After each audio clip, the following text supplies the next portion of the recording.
Hey, what's up you guys? It's Dorothy and welcome back to my channel. If you're new here, don't forget to give this video a big thumbs up. Comment down below what you want to see in the future. Click that subscribe button and don't forget to turn on my post notifications. That way you lovely people get notified every single time I upload a video. In today's video, we are going to go into part 2 of chapter 13 of As Good as Dead by Holly Jackson. So let's get right into this video. This video may contain sensitive topics and foul language. If you do not wish to continue, please click off of the video now. You have been warned. Here we go. Newsday, U.S. Connecticut News Crime. DT killer still at large after claiming fourth victim, Lindsay Levison, February 5th, 2014. Last week, police found the body of Julia Hunter, 22, now officially confirmed as the fourth victim of the DT killer. Julia, who was living with her parents and her sister in Stamford, Connecticut, was killed on the evening of January 28th. Her body discovered the following morning on a golf course just north of Stratford. The DT killer began his crime spree 2 years ago, murdering his first victim, Philippa Brockford, age 21, on February 8, 2012. 10 months later, the body of Melissa Denny, 24, was found after a week of extensive police searches.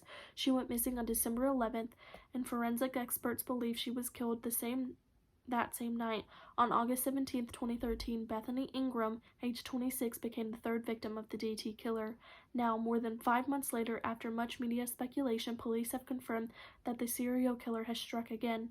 The DT killer, short for the duct tape killer, is so called because of his distinctive MO. He not only binds the wrists and ankles of his victims in duct tape to restrain them, but their faces too. Each woman was found with her head fully wrapped in standard gray duct tape covering her eyes and mouth, almost like a mummy, commented one police officer who wished to remain anonymous. The duct tape itself is not the murder weapon in these horrific crimes. In fact, it appears the DT killer intentionally leaves the nostrils of his victims free so they do not suffocate. That way, the cause of death in each case has been strangulation by ligature. Police theorize that the killer leaves his victims bound in the duct tape for a while before killing them and then dumps their bodies in a different location. There have been no arrests in this case, and with the DT killer still at large, police are scrambling in their efforts to identify him before he kills again. This is an incredibly dangerous man, said Lieutenant David Nolan, Detective Division Commander of the Bridgeport Police Department, speaking outside the station today. 4 young women have very sadly lost their lives, and it's clear this individual possesses a significant risk to the general public. We are doubling our efforts to identify this offender, known as the DT killer, and we have today released a composite sketch from a potential witness at the scene where Julia's body was found. We urge the public to please contact the police on the case hotline if you recognize the man in the sketch. Police released composite sketch of the DT killer. That's the picture. In addition to the sketch, police today have also released a list of personal items that were missing from the victims, items that they had on them at the time of their abduction as identified by their families. Police believe the killer took these items as trophies for each murder, and that they are very likely still in his possession. Trophy taking is common among serial killers like this, commented Lieutenant Nolan. The trophies allow the killer to relive the thrill of the crime and to sustain his dark urges, lengthening the time before he feels compelled to kill again. From Philippa Brockfield, the killer took a necklace, with police described as a gold chain with an antique coin-style pendant. It was a lilac or a light purple paddle-shaped hairbrush from Melissa Denny, which she carried everywhere in her purse, a gold stainless steel casino watch from Bethany Ingram, and now from Julia Hunter, a pair of rose gold earrings with light green stones. Police are asking the public to keep an eye out for these items. Newsday spoke with Adrian Castro, a criminal profiler who used to work with the FBI and today consults on popular true crime shows Forensic Time. Ms. Castillo gave us her expert opinion on the DT killer based on all the information police have released so far. As ever, profiling is not an exact science, but I think we can draw some tentative conclusions from this criminal's behavior and his choice of victim. This is a white man who could be anywhere between his early 20s to his mid-40s. These aren't compulsive acts. These murders are planned, methodical, and our killer likely has an average to high IQ.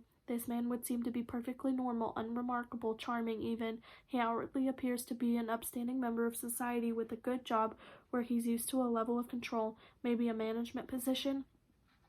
I think it's very likely he has a partner or a wife, and potentially even a family too, who have no idea about his secret life.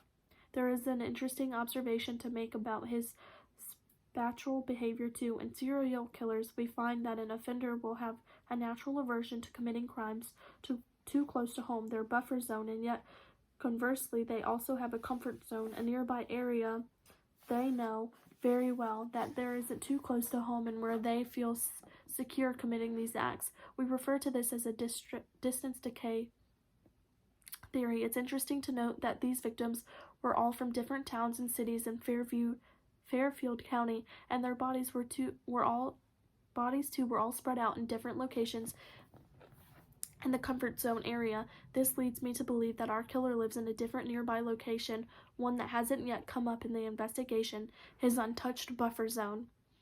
As to his motive, I think we have here something that underpins a lot of serial killings, misogyny essentially. This man has very strong feelings about women. He hates them. These victims are all attractive, educated, intelligent young women, and there is something there that the killer finds utterly intolerant. He sees these killings as his own personal mission. I find the wrapping their heads in tape particularly interesting, like he is denying them even their own faces, cutting off their ability to speak or see before he kills them.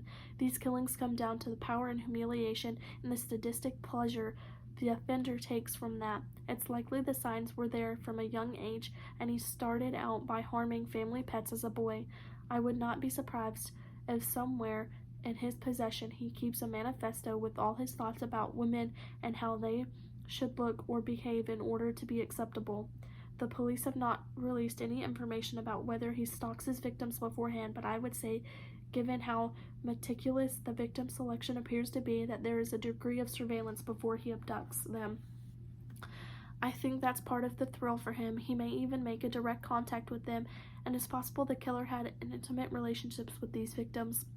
Outside Julia Hunter's family's home this evening, her 18-year-old sister Harriet stopped briefly to speak to reporters.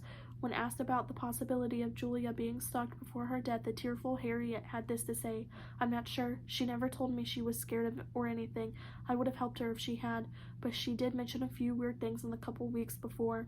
She talked about seeing some lines, chalk lines I think, that looked like three stick figures near the house.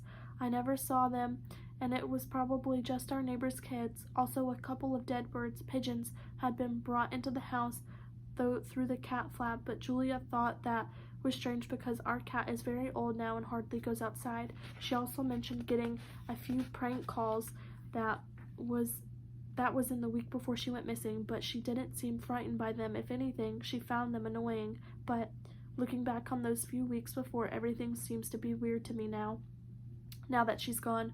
A memorial service for Julia Hunter will be held on February 21st at her local church.